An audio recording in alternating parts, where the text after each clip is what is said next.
Hi. So, I'm Dr. Jefferson, and I wanted to come through and kind of talk a little bit about the question of who am I? So, for those of you who don't follow me on a regular basis, I am a psychotherapist, um, transitioned from MD while I was in the military, and now I am a graduate level clinician in the field of psychology, marriage and family therapist.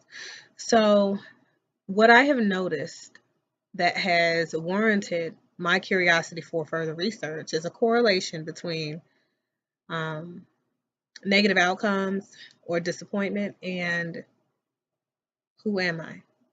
So, if you really, really think really hard, dig deep for just a moment with me.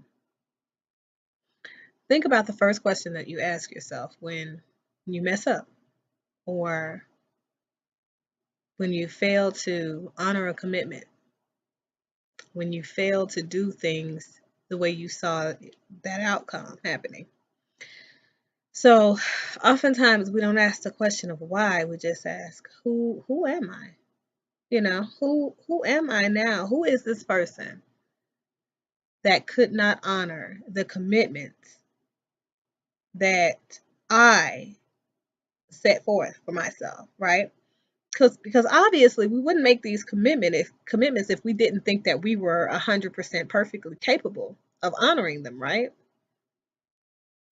So we are human beings.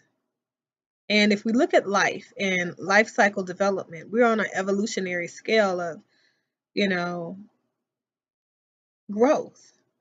We're evolving as people. We're changing our perceptions with insights that we have developed from various experiences in life. And the way that we grow, we have to step on a ledge and we have to kind of like try something new, right?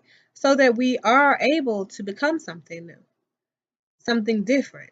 We try new things every day so that we can achieve that whole I am matured to the next level of development type of stance in life. That autonomy, it does something for us, as we progress. So, the who am I? Let's go back to that. When we disappoint our partners and we fail to honor vows and commitments of that sort, the question of why is often asked of us. Why did you do this? Do you really love me? These types of things. People want to know the why because they want to find out how they can improve going forward, right? In their new experiences.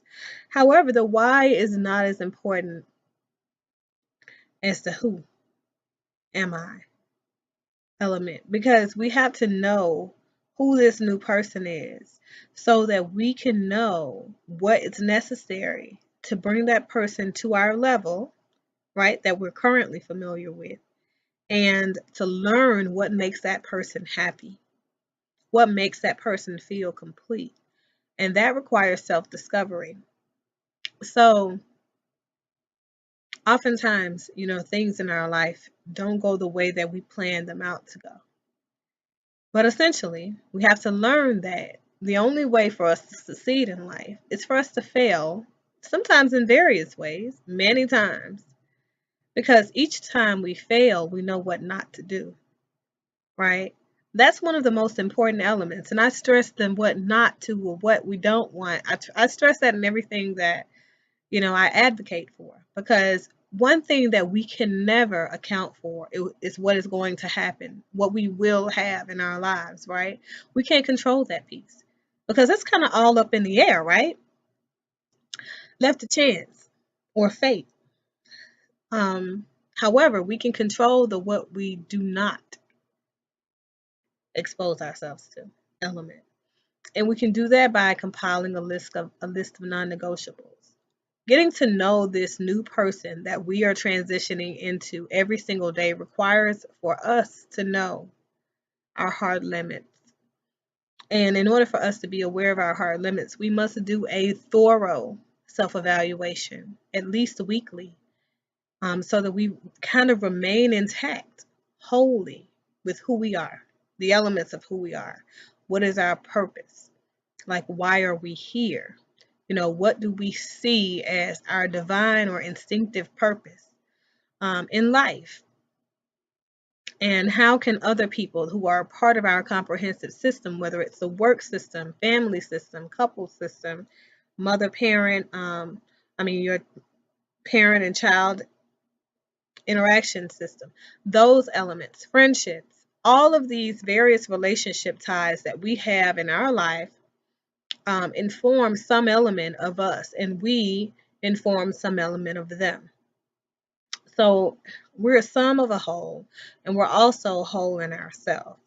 So knowing all of the elements of ourself is important for all of our work and all of our insights that we push forward to all of the other elements that we're connected to. So what I challenge you to do today, right, is to do a self-evaluation and find out who you are. Do some self-discovery work today. Find out what your favorite color is and why. Find out what your favorite thing to do is and why. Find out the things that excite you, that motivate you, that stimulate your mind and get you moving to wanting something greater in life. And find out whether or not you are comfortable with where you are in life, because comfort can lead to death. Think about that. The moment we become comfortable is the moment that we deactivate motivators, right? Because we're comfortable in the space we're in. So something has to die off, because we're no longer going to be driven because we found comfort in this place. We're not driven to accomplish new, greater things. We're only driven to stay right where we are. So all the other elements of us that used to motivate us, to keep us moving forward, to keep us pushing forward, to keep us growing, right? Because I talked about that. We're only in life, as a result of the need for growth. That's life. So when we encounter that comfort element, something has to die off. And oftentimes that's the start of relational problems, because other people aren't comfortable with that particular position. Other people want to continue to live.